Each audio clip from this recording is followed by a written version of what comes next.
بسم اللہ الرحمن الرحیم وصلی اللہ علی النبی الکریم رب اشرح لی صدری ویسر لی امری واحلل عقدۃ من لسانی یفقہوا قولی۔ آج رمضان 1430 یعنی 1430 ہجری کی پہلی تاریخ ہے۔ آج پہلا رمضان کا روزہ ہے، اس لیے آج میں روزے کے بارے میں کچھ باتیں کہوں گا۔ یہ باتیں قرآن کو لے کر ہوں گی۔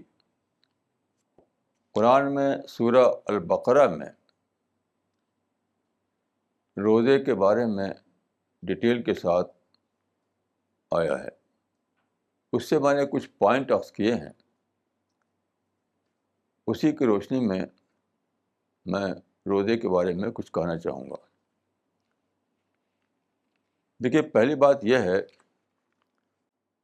کہ روزہ کو قرآن میں صوم کہا گیا ہے، رکنا، ریسٹرینٹ۔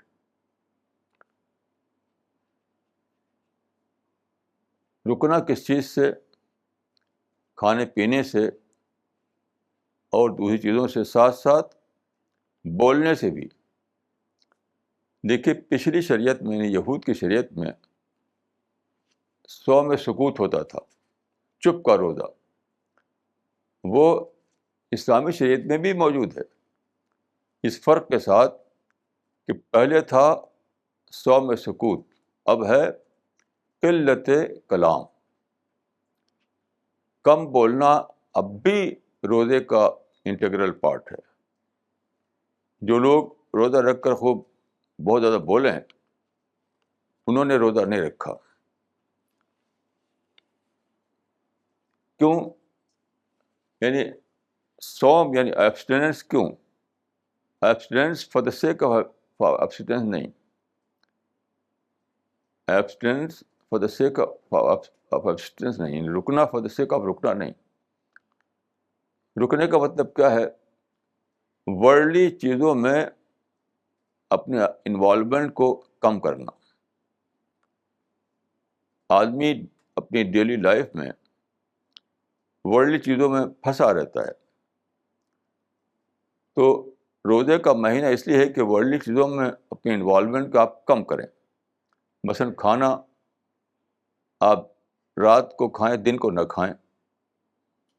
تو رمضان میں کھانا چھوڑا نہیں جاتا، کھانا کم کیا جاتا ہے۔ یعنی دن کو آپ نہیں کھاتے، رات کو کھاتے ہیں۔ اسی طرح سے آرام میں کمی ہوتی ہے، روٹین ٹوٹتا ہے آدمی کا۔ اسی طریقے سے بولنا بھی کم ہوتا ہے، کیونکہ آپ بولیں گے تو سوچیں گے نہیں۔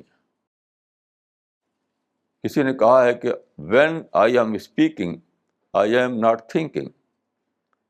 تو روزہ اس لیے کہ آپ زیادہ سوچیں۔ بہت بولیں گے تو آپ سوچیں کہاں سے؟ قرآن میں دیکھیے، سورہ مریم جو ہے، یعنی چیپٹر نمبر 19، اس میں حضرت مریم یعنی حضرت مسیح کی والدہ کے بارے میں ذکر ہے کہ انہوں نے روزہ رکھا۔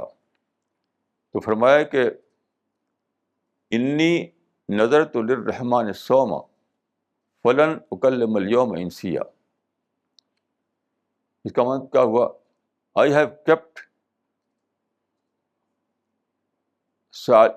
I have kept silent fast۔ میں نے آج چپ کا روزہ رکھا ہے۔ I have kept fast of silence today۔ تو یہ ہے قلت طعام اور قلت کلام، قلت آرام۔ ہر چیز میں کمی کرنا، کیونکہ اگر کمی نہیں کریں گے تو آپ کمی کا مطلب کیا ہے؟ جو ڈسٹریکٹ ہوتے رہتے ہیں ہم روزانہ ورلڈلی چیزوں میں، اس ڈسٹریکشن کو کم کر کے اپنے آپ کو لگانا زیادہ سے زیادہ اللہ کی یاد میں. تو دیکھیے قرآن میں جو جہاں یہ کام آئے روزے کے، تو وہاں سب سے پہلا جو ورڈ ہے وہ یا ایھا الذین آمنوا کتب علیکم الصیام کما کتب علی الذین من قبلکم لعلکم تتقون. تو دیکھیے یہ آیت جو ہے اہل ایمان کو ایڈریس کرتی ہے. اے ایمان والو، تو ایمان والوں کو یعنی بلیورس کو ایڈریس کر رہی ہے. بلیورس کون ہیں؟ بلیورس وہ نہیں ہے جو اتفاق سے پیدا ہو گئے کسی مسلم فیملی میں یا انہوں نے ریسائٹ کر لیا کلمہ. نہیں، وہ ہیں اصحاب معرفت. ایمان کا مطلب ہے معرفت، یعنی ون ہو ریئلائزز گاڈ، ون ہو ڈسکورس گاڈ، ہی از اے مومن. آج میں سوچ رہا تھا ایک بات کہ اللہ تعالیٰ نے ایک طرف تو یہ دنیا جو بنائی تو 15 بلین سال میں جا کر کے دنیا بنی. یعنی میٹر کو کنورٹ کیا اللہ نے لائف میں تو 15 بلین سال لگ گئے. دنیا پہلے میٹر تھی بہت دنوں تک، پھر وہ لائف میں کنورٹ ہوئی، انسان بنا. اس میں 15 بلین سال لگ گئے. حضرت موسیٰ کو ایک معجزہ دیا گیا تھا کہ ان کی جو لاٹھی تھی وہ سانپ بن گئی، یعنی میٹر کنورٹ ہو گیا لائف میں. وہ تو انسٹنٹلی ہوا. تو وائی دس ڈفرینس؟ کیوں حضرت موسیٰ کے زمانے میں ایک میٹر انسٹنٹلی لائف میں کنورٹ ہو گیا، تو ایسے ہی خدا کر سکتا تھا کہ ساری یونیورس جو ہے اچانک بن جائے. اللہ تعالیٰ کو قدرت ہے، اختیار ہے، پاور ہے کہ وہ اچانک ہی ساری دنیا بنا دے. ایسا نہیں کیا. کیوں؟ وہ ہے اس لیے کہ ہم سوچیں. اگر دنیا اچانک بن جائے تو اس سے ہم کیا سوچیں گے؟ موسیٰ کے عصا پر کوئی سوچنے کا وہاں پر نہیں تھا سامان. لیکن یہ جو دنیا بنی ہے 15 سال میں، 15 بلین سال میں، تو سارا لاز ہے یہاں سے وہاں تک. ان لاز کو جو ہم کہتے ہیں لاز آف نیچر، اس کو انسان نے ڈسکور کیا. ہزاروں سال سے انسان سوچ رہا تھا. اور پھر جو آج کل جو سائنس کا زمانہ آیا ہے نیوٹن سے، تو پچھلے 400 سال میں بہت زیادہ سوچا گیا. تو انسان کی سوچ کو ایکٹیویٹ کرنے کے لیے تو 15 بلین سال میں خدا نے بنایا. کیوں؟ انسان کی سوچ کو ایکٹیویٹ کرنے لیے. وہی آپ نہ کریں، وہی آپ نہ کریں تو اس معنی کہ آپ نے کچھ بھی نہیں کیا. تو سال بھر آپ کو یہ کرنا چاہیے کہ آپ اس سلسلے میں روزہ رکھیں، سوچیں، ڈسٹریکشن سے اپنے آپ کو بچائیں. یہ تو سال بھر کرنا ہے، لیکن کم سے کم یہ منیمم ہے. یہ منیمم ہے. میکسیمم تو یہ ہے کہ آپ سال بھر روزہ رکھیں، یعنی سوچیں. روزہ اصل میں سوچنے کا نام ہے، الگ ہو کر سوچنا. رسول اللہ صلی اللہ علیہ وسلم جاتے تھے جب غار حرا میں، تو وہ کیا تھا؟ کہا جاتا ہے کہ روزہ رکھتے تھے. وہاں بھی کیا کرتے تھے آپ؟ کنٹمپلیشن تھا، وہ سوچنا تھا وہ.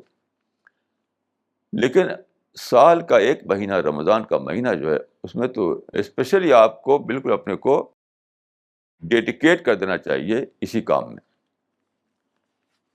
تو دیکھیے جو اسٹارٹنگ پوائنٹ ہے وہ یہ کہ آپ کو خدا کی ڈسکوری ہو، خدا کا ریئلائزیشن ہو، تب جا کر آپ مومن بنیں گے، تب آپ کو معرفت حاصل ہوگی. یہیں سے شروع ہوگا اگلا معاملہ.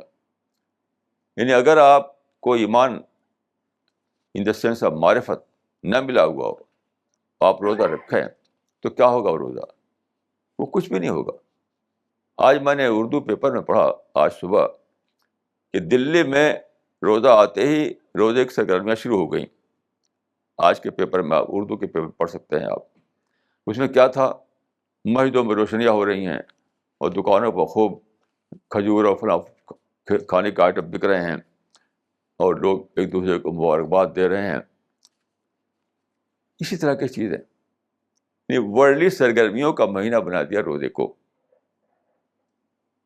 کسی شاعر نے کہا تھا کہ تن پروری خلق فضو شد زر ریاضت جز گرمی افطار ندارت رمضان ہے. تو یہ روزے کی سرگرمیاں نہیں ہیں کہ لوگ خوب بول رہے ہیں, نعت خوانیاں ہو رہی ہیں مسجدوں میں, تقریریں ہو رہی ہیں, لاؤڈ اسپیکر کا شور مچا ہوا ہے. یہ روزہ نہیں ہے. روزہ ہے کہ آپ کے اندر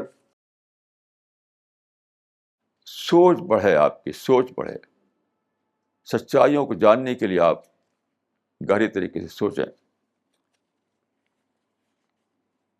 اور اس آیت میں دیکھا ہے کہ پچھلی امتوں کو بھی روزہ فرض کیا گیا تھا. کتب علیکم الصیام کما کتب علی الذین من قبلکم. اس کے معنی کہ یہ روزہ کا جو طریقہ ہے وہ ہمیشہ رہا ہے آسمانی شریعتوں میں. میں نے کچھ لوگوں کو یہ کہتے ہوئے سنا کہ عرب میں چونکہ ڈیزرٹ ہوا کرتا تھا, وہاں کھانے پینے کا سامان بہت کم ملتا تھا, تو کہہ دیا کہ روزہ رکھ لو. یہ بالکل ہی اسٹپڈ بات ہے, بیس لیس بات ہے. روزے کا تعلق ڈیزرٹ سے نہیں ہے, کچھ نہیں ہے. وہ ہر جگہ مطلوب ہے, کیونکہ مسئلہ بھوکے رہنے کا نہیں ہے, مسئلہ اپنے کو ورلڈلی ڈسٹریکشن سے بچانے کا ہے, خدا میں زیادہ سوچ بچار کرنے کا ہے, خدا کی ڈسکوری میں گم ہونے کا ہے, خدا کی معرفت کو بڑھانے کا ہے. اس کے لیے روزے میں اپنے کو آدمی الگ کرتا ہے ورلڈلی انوالومنٹ سے, ورلڈلی ایکٹیویٹیز سے. تو فرمایا کہ لعلکم تتقون, تاکہ تمہارے اندر تقویٰ پیدا ہو. یہ قرآن کی آیت ہے. تقویٰ کا مطلب کیا ہے؟ لٹرل میننگ ہے تقویٰ کا بچنا. جیسے کہ فرض کیے کہ بہت جل رہا ہو اور میں ہاتھ پاس لے جاؤں تو جلتے ہوئے جلدی ہاتھ ہٹا لوں, یہ تقویٰ ہوا. کہ جلتی ہوئی چیز سے میں اپنے ہاتھ کو ہٹا لیا میں نے, تو یہ تقویٰ ہوا, بچانا. تو اس کو آپ یوں کہہ سکتے ہیں کہ احتیاط. تو متقی کو اسی ترجمہ کچھ لوگوں نے کیا ہے مائنڈ فل, محتاط, احتیاط, یعنی ان چیزوں سے اپنے کو بچانا, احتیاط کرنا جن کو آپ سمجھتے ہیں کہ اس میں یہ ہمارے لیے ہارمفل ہیں. تو ہارمفل صرف میٹیریل چیزیں نہیں ہوتی ہیں, دوسری چیزیں بھی ہوتی ہیں. یعنی ایسی سوچ سے بچانا, ایسے جذبات سے بچانا, ایسے نفسیات سے بچانا جو آپ کے لیے ہارمفل ہوں, وہ سب تقویٰ میں شامل ہو جائے گا. وہ سب احتیاط کے وسیع مفہوم میں وہ سب آ جائے گا. اس کے بعد دیکھیے قرآن میں ہے کہ شہر رمضان الذی انزل فیہ القرآن ھدی للناس وبینات من الھدی والفرقان. یعنی یہ فرمایا کہ رمضان کا جو مہینہ ہے, اسی مہینے میں قرآن اترا تھا. ان رسول اللہ صلی اللہ علیہ وسلم وہاں پر حرا پہاڑ کے کیو میں تھے, غار حرا میں. اس وقت جبریل آئے, اور وہ رمضان کا آخری تاریخیں تھیں. کہا جاتا ہے کہ وہ 27 تاریخ تھی. تو یہ رمضان شروع, یعنی قرآن شروع ہوا اترنا, یعنی رمضان کے مہینے میں قرآن کا ریولیشن شروع ہوا. اس سینس میں کہا گیا قرآن اترا اس مہینے میں. تو قرآن کا کیا تقاضا ہم سے ہے؟ قرآن کس لیے اترا ہے؟ ریسیٹیشن کے لیے نہیں ہے, بے سمجھے بوجھے تلاوت کے لیے نہیں اترا. وہ اترا ہے اسٹڈی کے لیے, اسٹڈی کے لیے اترا ہے کہ قرآن پر سوچو. قرآن میں خدا نے سچائیوں کو کھولا ہے, جو کریشن پلان آف گاڈ ہے اس کو بتایا ہے. ان سین ورلڈ کے بارے میں ہمیں خبریں دی ہیں, تو ہم سوچیں تاکہ ہم اس کو ڈسکور کریں. تو رمضان کا مہینہ کو خدا نے بنا دیا اسٹڈی آف دا قرآن کا مہینہ. اس مہینے میں کوئی یادگار بنا دیا اللہ تعالیٰ نے کہ اب مہینہ ایک یادگار مہینہ ہے, میموریبل مہینہ ہے, اس میں قرآن اترا تھا. اس کو منتھ آف قرآن کے طور پر کرو, اس کو منتھ آف قرآن یعنی month of the study of the قرآن. تو جب قرآن پر آپ سوچیں گے, غور کریں گے, تو آپ کو باتیں اس میں ملیں گی. اس میں فرمایا کہ بینات من الہدی والفرقان, کہ قرآن میں بینات ہیں. بینات یعنی کھلے دلائل. اس سے کیا نکلا کہ قرآن جو ہے وہ ریزن بیسڈ ہے. اس کی ٹیچنگ, قرآن کی جو تعلیمات ہیں, قرآن کی جو ٹیچنگس ہیں, وہ سب ریزن بیسڈ ہیں.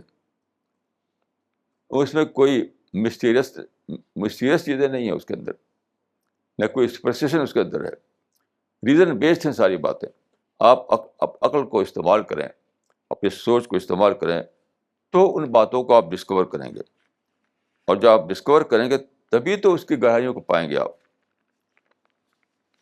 تو یہ بہت ہی ضروری بات ہے جاننا کہ قرآن کی تعلیمات سب کی سب ریزن بیسڈ ہیں. تو یعنی بینات من الہدی یعنی وہ ہدا پر بینات ہیں, یعنی یہ کہہ سکتے ہیں ہم کہ کلیئر پروف آف گائیڈنس.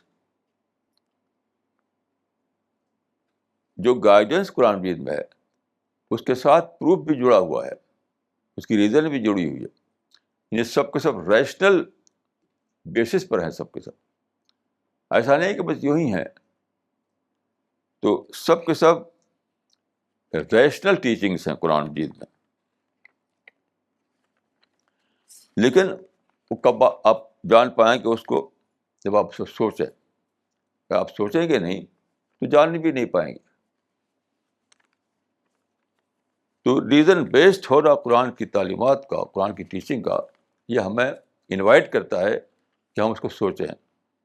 اسی لیے حدیث میں آتا ہے کہ لکل آیت منہا ظہر و بطن, یعنی قرآن کا ایک لائن میں ہے, ایک بٹوین دا لائن. جو باتیں لائن میں ہیں یعنی اس کو آپ پڑھ کر جان لیں گے, لیکن جو بٹوین دا لائن ہے اس پر آپ کو سوچنا پڑے گا. تو قرآن کا ایک پہلو وہ ہے جو بالکل لٹرل طور پر سامنے آتا ہے, دوسرا پہلو وہ ہے جو سوچ کر معلوم ہوتا ہے. تو یہ کرنا پڑے گا ہمیں. میں ایک مثال دیتا ہوں آپ کو کہ قرآن میں ہے کہ جب قرآن کی آیتیں پڑھی جاتی ہیں تو وجلت قلوبہم, لوگوں کے دل دہل اٹھتے ہیں.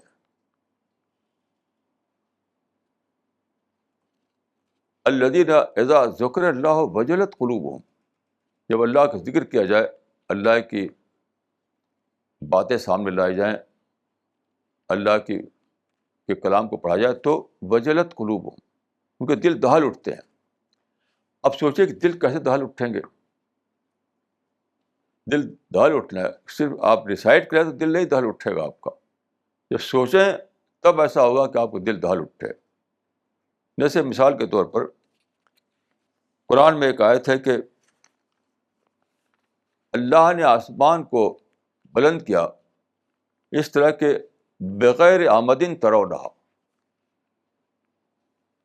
یعنی ایک پوری کائنات ہے جس کو ہم آسمان کہتے ہیں, تو بغیر آمدن ترونہا, اس کا کوئی ستون نہیں, اس کا کوئی پلرس نہیں.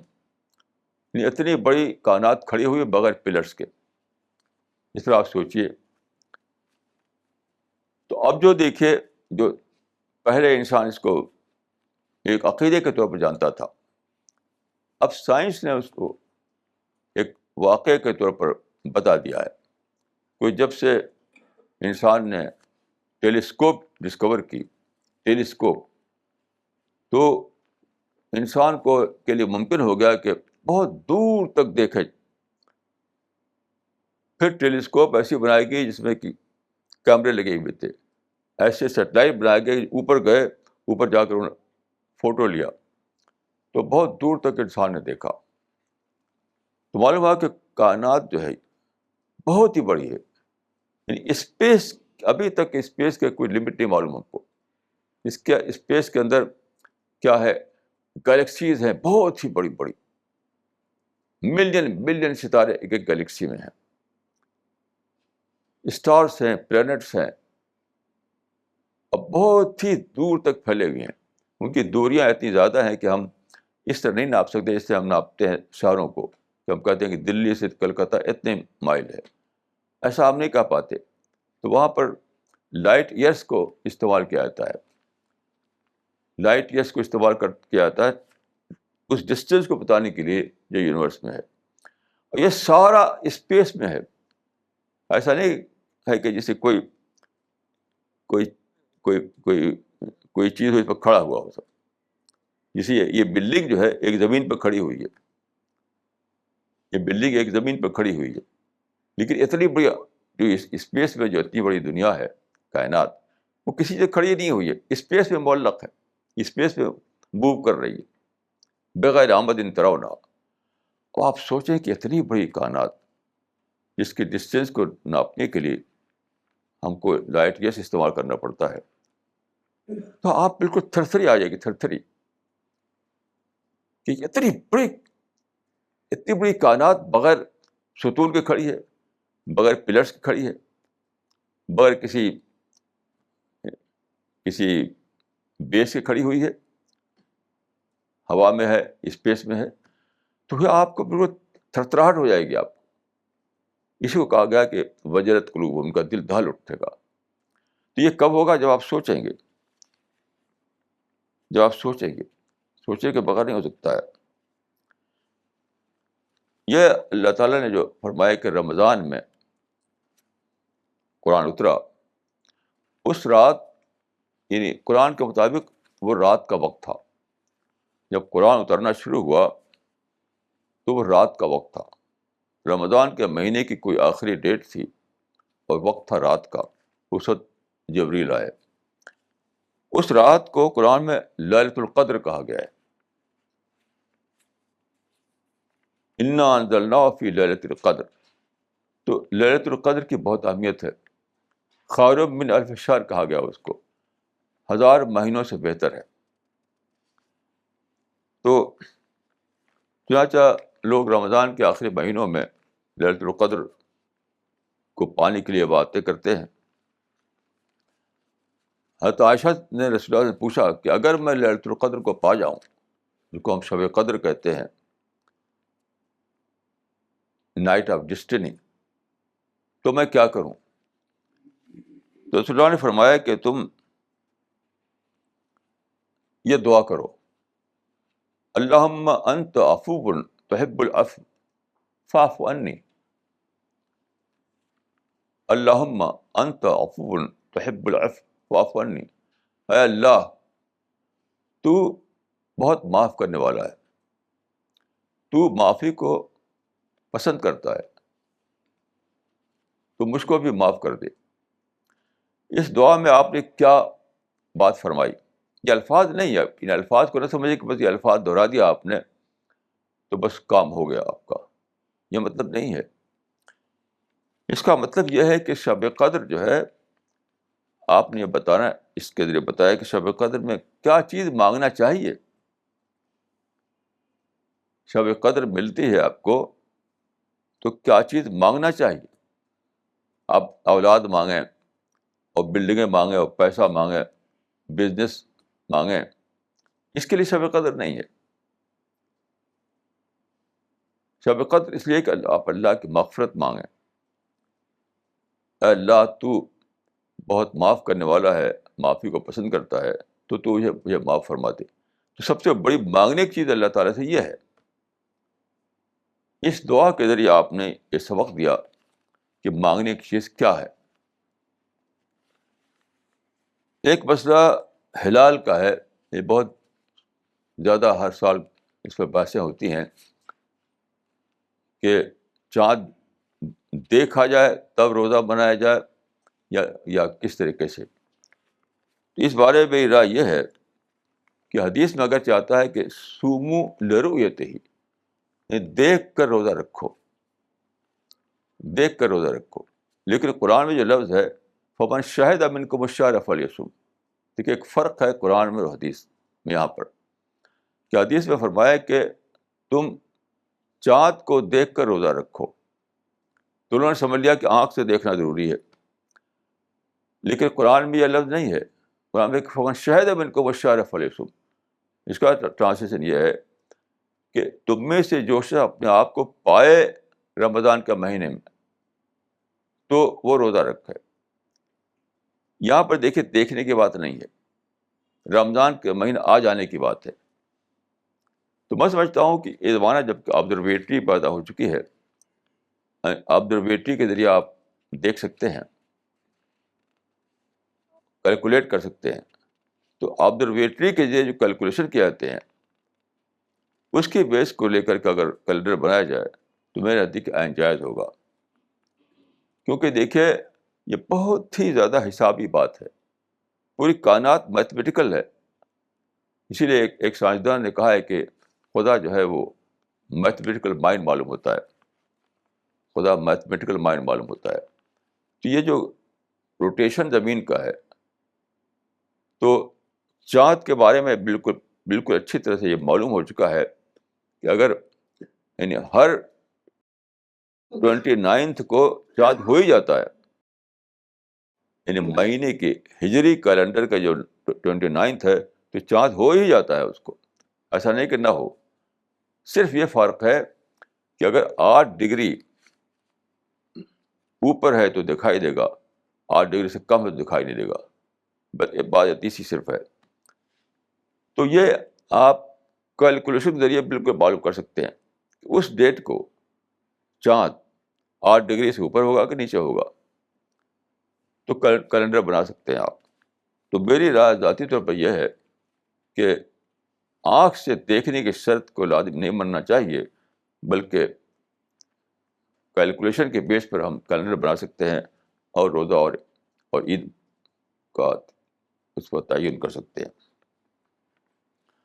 قرآن میں دیکھیے ایک یہ بات بتائی گئی کہ قرآن جو ہے فرقان ہے، بینات من الہدی والفرقان۔ فرقان کے معنی ہوتے ہیں فرق کرنا، جس کو ہم فرق کہتے ہیں وہی فرقان بھی ہے۔ فرق میں کے مقابلے میں فرقان میں ایگزیجریشن ہے، یعنی زیادہ فرق کرنا۔ تو یہ اس کو میں دوسرے ورڈ میں کہہ سکتا ہوں کہ معیار، کرائیٹیرین۔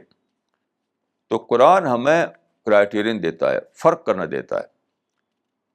اس کو میں نے ڈکشنری میں دیکھا تو فرقان کے لکھا ہے الفصل بین الشیئین، to differentiate between the to,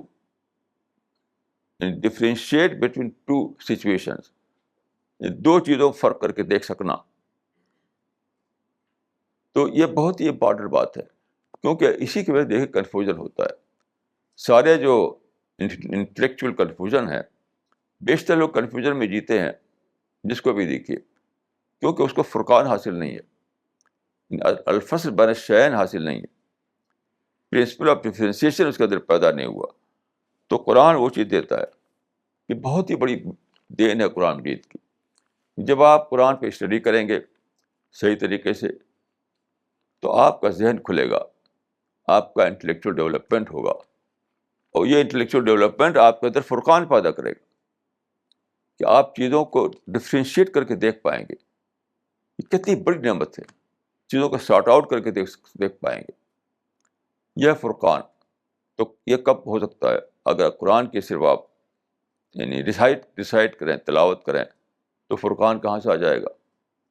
فرقان تو وہ چیز ہے جو انٹلیکچوئل ڈیولپمنٹ سے حاصل ہوتی ہے، جب آپ سوچے نہیں، جب آپ اسٹڈی نہ کریں تو یہ ہو نہیں سکتا ہے۔ تو سب سے بڑی چیز جو قرآن سے ملتی ہے وہ فرقان ہے، ڈفرینشیٹ کرنے والی کوالٹی آپ کے اندر پیدا ہو جانا۔ وہ کیسے ہوتا ہے؟ اسٹڈی کے تھرو۔ تو یہ بہت بڑی بات ہے سوچنے کی کہ قرآن کا ہمیں مطالعہ کرنا چاہیے، اسٹڈی کرنا چاہیے، تاکہ ہمارے اندر فرقان پیدا ہو، تاکہ پرنسپل آف ڈفرینسیشن جو ہے وہ ہم اندر آ جائے، چیزوں کو سارٹ آؤٹ کرنا ہم جانیں، چیزوں کو الگ کر کے دیکھنا جانیں، یعنی ہم کنفیوژن سے اپنے آپ کو بچا سکیں۔ سب سے بری چیز جو آج کل دیکھتے ہیں ہر ایک میں، کنفیوژن کنفیوژن کنفیوژن، اس سے نکل سکتے ہیں آپ قرآن کی اسٹڈی کے ذریعے سے۔ یہ یعنی قرآن کا حکم دیتے ہوئے روزے کا قرآن میں کہا گیا ہے کہ یرید اللہ بکم الیسر ولا یرید بکم العسر۔ تو اس آیت میں یعنی اللہ تم سے چاہتا ہے آسانی، تم کو مشکل میں نہیں ڈالنا چاہتا۔ تو اس کو کہتے ہیں عربی میں تیسیر، تیسیر اور توسیر۔ توسیر مطلب مشکل میں ڈالنا، تیسیر آسانی۔ تو فرمایا کہ جب تم بیمار ہو تو روزہ چھوڑ دو، بات کو پورا کر لو، یا تم سفر میں ہو تب بھی چھوڑ سکتے ہو، بات کو پورا کر لو۔ تو اس طرح کی چیزوں کو تیسیر کہا گیا ہے۔ تو قرآن میں روزے کا حکم دیتے ہوئے یہ بھی فرمایا کہ تم کو خدا مشکل میں نہیں ڈالنا چاہتا، کہ سفر میں ہو اور زبردستی تم سے کہے کہ روزہ رکھو پھر بھی نہ چھوڑو، بیمار ہو تب بھی زبردستی روزہ رکھو۔ تو یہ نہیں طریقہ اللہ تعالیٰ کا ہے۔ اللہ تعالیٰ طریقہ پوری شریعت میں تیسیر کا ہے، یعنی چیزوں کو آسان بنانا، آسانی کرنا۔ تو یہ معاملہ صرف یہاں تو یعنی اس آیت میں تو صرف روزے کے کنٹیکسٹ میں یہ بات آئی ہے، لیکن یہ پوری شریعت کی روح ہے ہر معاملے میں۔ مثال کے طور پر آج کل جو کئی مسلم کنٹریز میں آپ دیکھتے ہیں کہ وہ اسلامی لاز کو امپلیمنٹ کرنے کے لیے لڑائیاں ہو رہی ہیں۔ وہ سمجھتے ہیں کہ اسلامک لا ہے، اسلام کا لیگل سسٹم ہے، اس کو تو ہمیں امپلیمنٹ کرنا ہی کرنا ہے، اس کو ہمیں انفورس کرنا ہی کرنا ہے۔ تو اس کو لے کر کے ہمیں بھی انڈیا میں بھی یہی کرنا چاہیے۔ تو یہ ہم پر انڈیا میں نہیں ہے۔ انڈیا میں دیکھیں سیکولر سسٹم ہے، ڈیموکریسی ہے، تو ہمیں تیسیر ہے، ہمیں رخصت ہے کہ انڈیا میں ہم اگر کوئی یہ بولی بولے کہ ہمیں تو اسلامک لا کو امپلیمنٹ کرنا ہے، چاہے ہمیں جان جائے تو تب بھی ہمیں لڑ کر کرنا ہے، تو بالکل ہی اسلام سے کوئی تعلق اس کا نہیں ہوگا۔ انڈیا میں ہماری ذمہ داری ہرگز یہ نہیں ہے۔ انڈیا میں یہ ہے کہ ہم روزہ، نماز، حج، زکوٰۃ کریں، دعویٰ ورک کریں، اسلامک ایجوکیشن کریں، لوگوں کو ٹرین کریں، یہ ہماری ذمہ داری ہے۔ یہ بھی ایک تحصیل کی صورت ہے۔ لِوَلِتُكَبِّرُوا اللَّهَ عَلَىٰ مَا هَدَاكُمْ، تاکہ تم اللہ کی کبریائی کرو، اللہ کی بڑائی کرو۔ تو روزے میں اس صفت کو جگانا ہے اپنے اندر کہ خدا کی عظمتوں کو آپ ڈسکور کریں اسٹڈی کے ذریعے سے۔ جتنا زیادہ آپ عظمتیں خدا کے ڈسکور کریں گے، اتنی زیادہ آپ اللہ کی بڑائی بیان کریں گے، اتنی زیادہ آپ اللہ کی گلوری بیان کریں گے۔ یہ سب کب ہوگا؟ جب آپ غور کریں۔ قرآن میں آپ جانتے ہیں کہ قرآن میں بہت زیادہ ذکر ہے زمین و آسمان کا، نیچر کا، یعنی مخلوقات کا۔ تو ان چیزوں میں جیسے بارش ہے، سمندر ہے، پہاڑ ہے، اسٹارس ہیں، پلینٹس ہیں، اس کا ذکر ہے قرآن پاک میں۔ تو ان چیزوں کو جو آپ اسٹڈی کریں گے اور اس کے بارے میں معلومات کریں گے اور قرآن سے اس کو ریلیٹ کریں گے، تو آپ کو بہت زیادہ اللہ کی عظمت کا احساس ہوگا، گلوری کا احساس ہوگا۔ تو یہ بھی رمضان کے مہینے میں آپ کو کرنا ہے۔ ایسے ہے کہ لعلکم تشکرون، تاکہ تمہارا شکر پیدا ہو۔ تو شکر جو ہے کیا ہے؟ شکر کے معنی وہی ہے جو اردو میں کہتے ہیں اعتراف، اکنالج کرنا۔ جس چیز کو آپ کہتے ہیں اعتراف کرنا، اکنالج کرنا، وہی شکر ہے۔ تو کیسے ہوتا ہے یہ؟ تو یہ ہم کو روزے میں اس کا تجربہ ہوتا ہے۔ مثال کے طور پر جب آپ دن کے وقت پانی نہیں پیتے، کھانا نہیں کھاتے، اور شام کو جب آپ افطار کرتے ہیں اور پانی، حدیث میں آتا ہے کہ جب رسول اللہ نے شام کے وقت پانی پیا تو فرمایا کہ ذهب الظمأ وابتلت العروق وثبت الاجر ان شاء اللہ تعالیٰ. اب دیکھیے اس میں کتنا تھرلنگ سینٹینس ہے یہ، کتنا تھرل آیا آپ کو اس وقت جب پانی پیا آپ نے کہ ذهب الظمأ وابتلت العروق، پیاس چلی گئی اور رگیں تر ہو گئیں.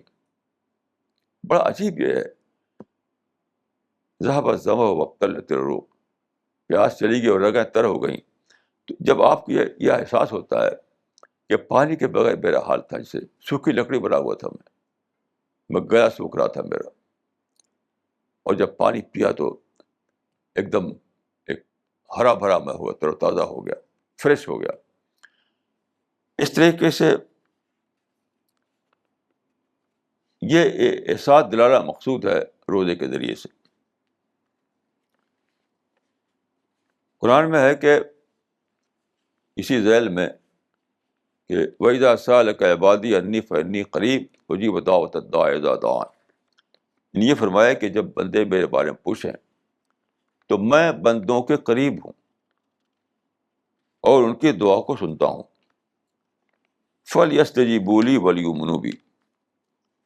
تو فَلْيَسْتَجِيبُوا لِي کا مطلب یہ ہے فَلْيَدْعُوا لِي.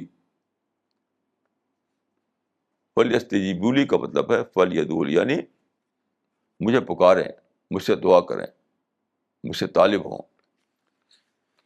تو قرآن کی اسٹڈی سے، روزہ رکھنے سے آپ کے اندر جو ایک وہ زہد پیدا ہوتا ہے، سیلف کانشیسنیس پیدا ہوتا ہے، اسپریچولیٹی جاگتی ہے، تو آپ کو قرب کا احساس ہوتا ہے، یعنی اللہ تعالیٰ سے نیئرنیس کا احساس ہوتا ہے.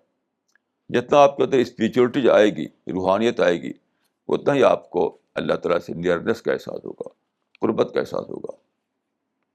تو وہ وقت ہوتا ہے دعا کا. اسی لیے فرمایا کہ فَلْيَسْتَجِيبُوا لِي، یعنی فَلْيَدْعُوا لِي، کہ وہی تو لمحہ ہے جب آپ دعا کریں. روزہ رکھ کر آپ کے اندر ہیلپ لیسنس کا احساس ہوا، آپ کے اندر شکر کا جذبہ آیا، آپ کے اندر اسپریچولیٹی جاگی آپ کی، تو وہ آپ کو آپ پریپیئر ہو گئے دعا کرنے کے لیے. یعنی یہ سب روزہ آپ کو بناتا ہے، یعنی روزہ آپ کو پریپیئر کرتا ہے دعا کے لیے. وہ ساری کوالٹی آپ کو اندر پیدا کرتا ہے جس سے دعا ابھرے. لعلہم یرشدون، یعنی دعا سے جوڑا ہے رشد کو. رشد کے معنی ہیں یعنی یعنی ہدایت، اصلاح. یعنی آپ جب اپنی اصلاح کریں، ہدایت پکڑیں، تو وہ رشد ہوتی ہے. وہ تو دعا کا تعلق، یہ دعا کا تعلق صرف اس سے نہیں ہے کہ کھانا پینا مانگیں آپ، اولاد مانگیں، بزنس مانگیں، نہیں، ہدایت مانگیں. یہاں پر دیکھیے اس کنٹیکس میں آپ دیکھیے دعا کو ہدایت کنٹیکس میں آئی ہے دعا، رشد کے کنٹیکس میں. تو یہ بہت ہی امپورٹنٹ بات ہے سمجھنا کہ دعا جو ہے صرف مٹیریل چیزوں کے لیے نہیں ہے، صرف مٹیریل چیزوں کے لیے نہیں ہے دعا، بلکہ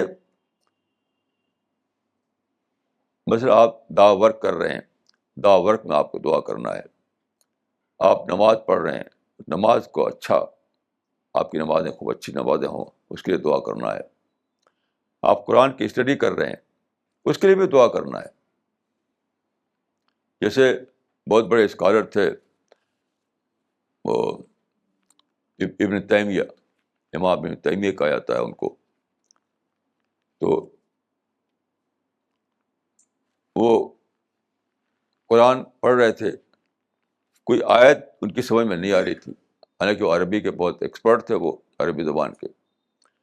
تو عربی زبان کا ایکسپرٹ ہونا ہی کافی نہیں ہے کہ آپ قرآن کو سمجھتے چلے جائیں. یہ بھی یاد رکھیے کہ صرف عربی میں ایکسپرٹ اگر آپ ہیں تو یہ نہ سمجھیے کہ بس پڑھیں گے آپ اور سمجھتے چلے جائیں گے. عربی قرآن کوئی اخبار کی طرح نہیں ہے کہ اخبار آپ پڑھتے ہیں اور سمجھتے چلے جاتے ہیں. تو ایسا نہیں ہے قرآن کا معاملہ. قرآن میں آپ کو اسٹڈی کرنی ہے، سوچنا ہے، یعنی اس کو ہم کہتے ہیں کنٹمپلیشن. تو قرآن جو ہے آپ کے کنٹمپلیشن کو ابھارتا ہے. تو حضرت تو ابن تیمیہ قرآن پڑھ رہے تھے، کوئی آیت کلیئر نہیں ہو رہی تھی، تو کیا کیا انہوں نے؟ وضو کیا، وضو کر کے 2 رکعت نماز پڑھی اور سجدے میں گر پڑے اور فرمایا کہ یا معلم ابراہیم علمنی، یا معلم ابراہیم علمنی، اے ابراہیم کو بتانے والے مجھے بھی بتا دے. یعنی تو پیغمبر پہ کھولا تھا اللہ تعالیٰ نے ان باتوں کو، تو مجھے بھی ان باتوں کو کھول دے میرے اوپر بھی. یہ ہے دعا. تو دعا جو ہے بہت ہی زیادہ امپورٹنٹ ہے. قرآن میں اس کنٹیکس میں یہ عورتوں کو لباس کہا گیا، ہن لباس لکم وانتم لباس لہن، کہ تم اپنی بیویوں کے لباس ہو، تمہاری بیویاں تمہارے لباس ہے. لباس کا مطلب ہوتا ہے گارمنٹ. گارمنٹ تو آپ جانتے ہیں کہ گارمنٹ جو ہے آدمی کے سب سے زیادہ پاس ہوتا ہے. آپ کا جو باڈی ہے اس سے سب سے قریب جو چیز ہے وہ آپ کا گارمنٹ ہے، آپ کا لباس ہے. جس معنی کہ یہ جو رشتہ قائم ہوتا ہے میاں بیوی کا، ہسبینڈ اور وائف کا، وہ جسٹ لائک لباس ہے. یہ کوئی دوری نہیں، وہاں ڈسٹینس ختم ہو جاتا ہے. یہ اللہ تعالیٰ کی ایک بہت بڑی نعمت ہے کہ ہمارے لیے، یعنی مرد کے لیے عورت کو اور عورت کے لیے مرد کو لباس کی طرح کر دیا. دونوں ایک دوسرے سے بہت پاس ہوں، بہت قریب ہوں، ایک دوسرے کو سمجھیں، مل کر کے کوشش کریں. آج میں ایک چیز مجھے سمجھ میں آئی کہ عورت اور مرد کے فرق کے بارے میں. اکثر سنتے ہیں آپ کے میرڈ لائف میں جھگڑا بہت ہوتا ہے، اکثر تقریباً 100% جھگڑا. تو ایک بہت ہی بیسک بات میری سمجھ میں آئی ہے، وہ یہ ہے کہ عورت ہوتی ہے ایموشنل. یہ بایولوجیکل اسٹڈیز سے پروو ہو چکی ہے، بایولوجیکل سائیکولوجیکل اسٹڈیز سے، کہ عورت ایموشنل ہوتی ہے. تو کوئی بات ایسی پیش آئی جس سے عورت کو وہ پرووک ہو گئی، تو اپنے ایموشن کو نکالنا چاہتی ہے. وہ کہاں نکالے؟ کہیں تو اس کو نکالنا ہے، تو شوہر پر نکالے گی. یہ سب آپ کہے گی کہ سب آپ کی وجہ سے ہے، یہ ساری مصیبت آپ کے پاس آئی ہے. یعنی کچھ نہ کچھ وہ غصہ یا اپنے جذبات کو نکالے گی. اس کے پاس تو وہی ہوتا ہے جو اس کا لباس ہے، مرد اس کا لباس ہے. تو یہاں پر مرد کو کیا کرنا چاہیے؟ تو مرد کے اندر خدا نے فور بیئرنس رکھا ہے، تحمل رکھا ہے. مرد کو چاہیے کہ وہ اس کو وہ کر دے، یعنی نظر انداز کر دے. مثلا چپ ہو جائے، وہاں سے ہٹ جائے، اس کا اثر نہ لے، بس اس بات ختم، ود ان سیکنڈ بات ختم ہو جاتی ہے. تو میرڈ لائف کو سکسیسفل بنانے کے لیے سب سے جو افیکٹو جو فارمولہ ہے وہ یہی ہے کہ عورت جو ہے جب اپنے جذبات میں آ کر کچھ کہہ دے تو مرد اس کو مائنڈ نہ کرے. مائنڈ نہ کرے، MIND، مائنڈ نہ کرے، بس اس کو سمپلی اگنور کر دے، یعنی اوائڈ کرے، ہٹ جائے، کچھ اور بات سوچنے لگے، بس بات ختم ہو جائے گی. اگر مرد اس فارمولے کو پکڑ لیں تو ہر میرڈ لائف جو ہے بہت ہی سکسیسفل لائف ہو جائے گی. میرا جو تجربہ ہے وہ یہی ہے کہ ذرا سی بات پر عورت غصہ آ جاتا ہے، کچھ کہہ دیتی ہے، اب مرد بھی ریٹیلیٹ کرتا ہے، ریئیکشن دکھاتا ہے، بس اسی بات بڑھ جاتی ہے.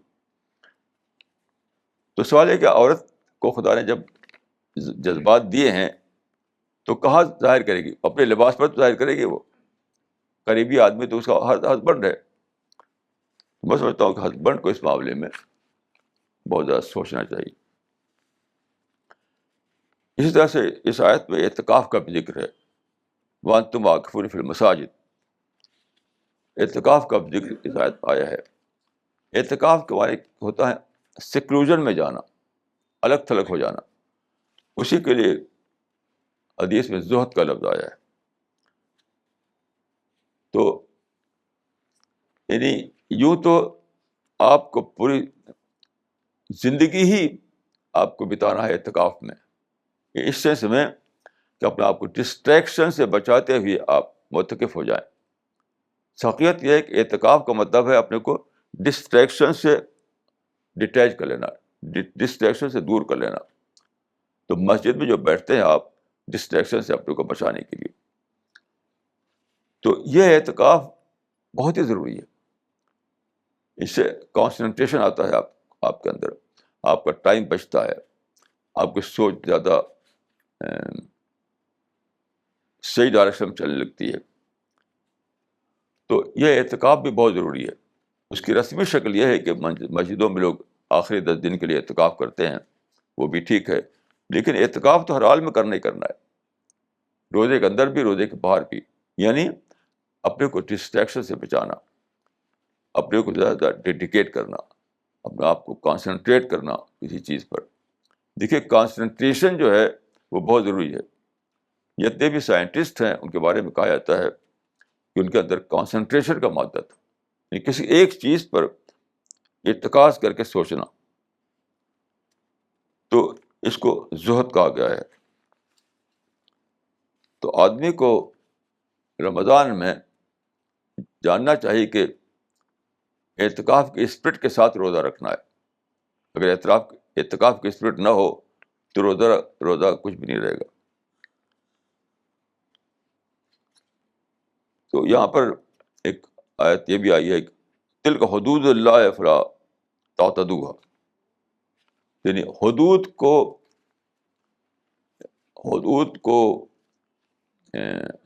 کا مطلب لائن کو پار نہ کرو۔ حدود کا مطلب ہے لائن کو پار نہ کرو، لائن کو پار کیے بغیر زندگی گزارنا ہے ہمیں۔ اس کی مثال حدیث میں یہ دی گئی ہے کہ ایک گھوڑا ہے، گھوڑا کھونٹے سے بندھا ہوا ہے اور اس کی رسی فرض کی ہے کہ 5 میٹر 10 میٹر کی ہے، جتنی رسی ہے اتنی ہی دور تک وہ جائے گا، پھر لوٹ آئے گا، اس سے باہر نہیں جا سکتا وہ۔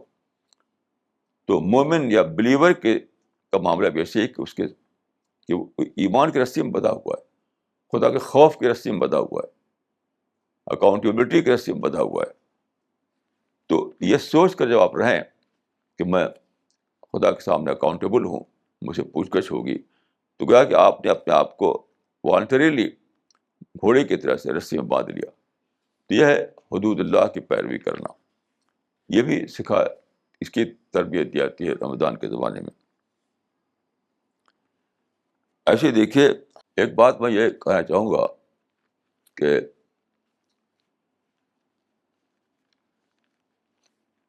جو اسی ذیل میں آتی ہے، یہ تقور کے ذیل میں، کہ قرآن میں 2 آیتیں ہیں، بڑی ہی سوچ والی آیتیں، کہ خاندان کے اندر ہم کیسے رہیں، اپنے اولاد کے بیچ میں کیسے رہیں، اپنے بچوں کے درمیان ہم کیسے رہیں۔ تو 2 آیتیں ہیں۔ ایک آیت ہے وَكَانَ فِي أَهْلِهِ مَسْرُورًا، وہ لوگ جن کو آخرت میں جہنم کا راستہ دکھایا جائے گا، تو ان کے بارے میں کہا جائے کہ وَكَانَ فِي أَهْلِهِ مَسْرُورًا، کہ تم اپنے بچوں کے، اپنے خاندان میں، اپنی فیملی میں خوب خوش رہتے تھے۔ ان کا یعنی پہچان بتائے گی کہ دنیا میں تمہاری زندگی جو تھی کیسی زندگی تھی، غفلت کی زندگی تھی، غفلت کی زندگی تھی۔ تو جن لوگوں کی خوشیوں کا مرکز ان کی فیملی ہو، ان کے بچے ہوں، ان کے بارے میں آیت ہے کہ جس کی خوشیوں کا مرکز اس کی فیملی ہے، اس کے بچے ہیں، تو گیا کہ اس کے لیے بہت سخت خطرہ ہے کہ اس کو وہاں جہنم کو سرٹیفکیٹ نہ دیا جائے۔ وَكَانَ فِي أَهْلِهِ مَسْرُورًا، رہتا تھا بہت خوش اپنی فیملی کے اندر۔ یہ ان لوگوں کے لیے بتایا گیا ہے جن کو جہنم کا سرٹیفکیٹ دیا جائے گا۔ دوسری آیت جو ہے اِنَّا كُنَّا فِي أَهْلِنَا مُشْفِقِينَ، ہم اپنے گھر میں، اپنے بچوں پر، اپنی فیملی میں ڈرتے رہتے تھے، یعنی اللہ سے ڈر کر دنیا میں زندگی گزارتے تھے. یہ ہیں وہ لوگ جن کو جنت کا سرٹیفکیٹ دیا جائے گا. یہ بہت ہی زبردست آیت ہے سوچنے کی کہ اہل جنت کون ہے اور اہل جہنم کون ہے. ان کی ایک پہچان بتائے گی، پہچان کہ اہل جنت وہ لوگ ہیں جو جن کی خوشیوں کا مرکز ان کی فیملی ہے، جن کی خوشیوں کا مرکز ان کے اولاد ہے، جن کی خوشیوں کا مرکز ان کے بال بچے ہیں. تو وہ گیا بتا رہے ہیں کہ میں آخرت میں کوئی حصہ نہیں. اور جن کی خوشیوں کا مرکز جو ہے خدا ہے، فرشتے ہیں، جنت ہے، تو ان کے بارے میں فرمایا کہ انا کننا فی اہلنا مشفقین، ہم اپنے اہل ویال میں، اپنے بچوں میں اس طرح رہتے تھے کہ ہم خدا کا ڈر لگا رہتا تھا ہم کو. یعنی آخرت کا ذکر ہے، یہ دونوں باتیں آخرت کے بارے میں ہیں کہ وہاں کیا پیش آئے گا. تو جو اہل جنت ہیں وہ کہیں گے کہ انا کننا فی اہلنا مشفقین، ہم دنیا میں اس طرح رہتے تھے اپنے بچوں میں، اپنے خاندان میں، اپنی فیملی میں، کہ ہمیں خدا کا ڈر لگا رہتا تھا، خدا کا ڈر لگا رہتا تھا. یعنی ہم مگر نہیں ہو پاتے تھے کیونکہ ہم کو ڈر لگا رہتا تھا کہ خدا کے سامنے حساب دینا ہے، خدا کے سامنے پکڑ ہونی ہے. تو یہ بہت عجیب آیت ہے جو ہم کو یاد دلاتی ہے کہ ہم دنیا میں کس طرح رہیں، دنیا میں کس طرح رہیں. یعنی ہمارا کنسرن جو ہے سپریم کنسرن گاڈ ہو، سپریم کنسرن آخرت میں کی نجات ہو، سپریم کنسرن خدا کی اکاؤنٹیبلٹی سے بچنا ہو، یہ ہو. آپ غور کیجئے کہ جس کا سپریم کنسرن یہ ہو وہ مگن کیسے رہے گا، وہ ہوا کیسے کرے گا، وہ رائٹ ہیئر رائٹ ناؤ کا فلسفہ کیسے اختیار کرے گا وہ. تو رمضان میں اس کی بھی تربیت دی جاتی ہے.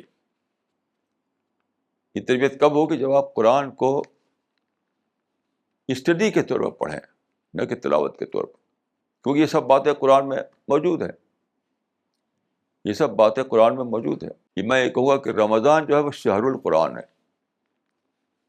رمضان جو ہے وہ شہر القرآن ہے. یعنی اپنے اندر اسپریچولیٹی پیدا کر کے، اپنے اندر معرفت کو جگا کر کے، اپنے اندر احساس کو زندہ کر کے قرآن کو پڑھنا، قرآن کی اسٹڈی کرنا. تو کیا ہوگا جب قرآن آپ پڑھیں گے تو اس میں وہ ساری باتیں بتا دی گئی ہیں جو انسان کی جو انسان کی بھلائی کے لیے ہیں. ساری باتیں بتا دی گئی ہیں. تو وہ جب آپ پہنچیں گے وہاں اور سوچیں گے، وہاں اس کو اپنے اوپر اپلائی کریں گے تو ہر چیز میں آپ کو سبق ملتا چلا جائے گا، ہر چیز میں آپ کو سبق ملتا چلا جائے گا. مثال کے طور پر آپ مثال کے طور پر آپ، ہر آدمی ہے شکایتیں لیے رہتا ہے، کسی نہ کسی کی شکایت، گھر والوں سے شکایت، پڑوسی سے شکایت، حکومت سے شکایت، پولیس سے شکایت، اور یہودی سے شکایت، امریکہ سے شکایت. آپ جانتے ہیں ہر آدمی کسی کی شکایت لی ہوئی ہے، شکایت سے کوئی خالی نہیں ہے. اب آپ نے قرآن کو کھولا رمضان کے مہینے میں اور پہلی آیت آپ کے سامنے آئی، الحمد للہ رب العالمین، شکر ہے خدا کا جو رب العالمین ہے.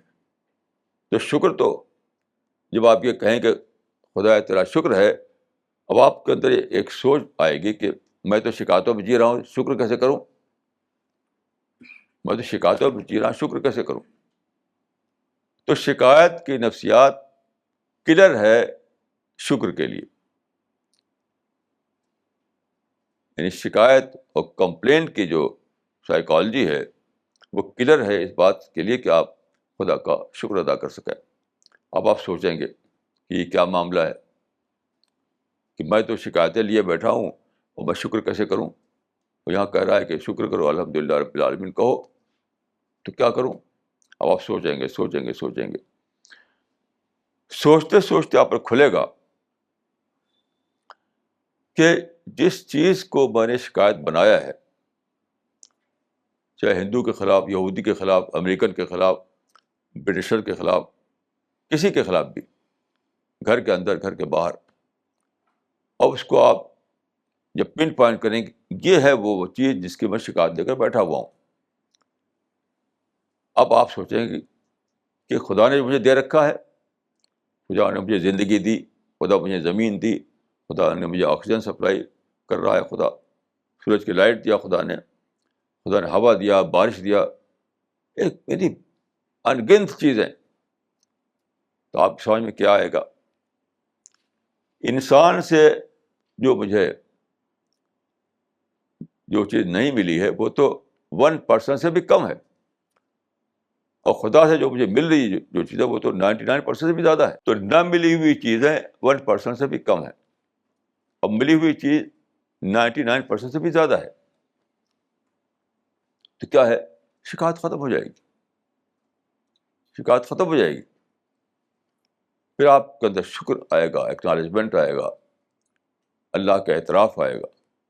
یہ ہے اسٹڈی، یہ ہے سوچنا، یہ ہے غور کرنا. تو یاد رکھیے رمضان کا مہینہ جو ہے وہ سب سے زیادہ قرآن کا مہینہ ہے، قرآن کی اسٹڈی کرنے کا مہینہ. صرف یہ نہیں کہ آپ بطور تلاوت کے قرآن کو پڑھ لیں، صرف یہ بھی نہیں ہے کہ آپ تراویح میں کھڑے ہو کر کے ختم قرآن جس کو کہتے ہیں وہ کر لیں. یہ کافی نہیں ہے، ہرگز کافی نہیں ہے. قرآن میں اسٹڈی کرنا، قرآن کو سمجھنا، قرآن میں جو آدمی عربی نہ جانتا ہو وہ ٹرانسلیشن سے یہ کام کر سکتا ہے.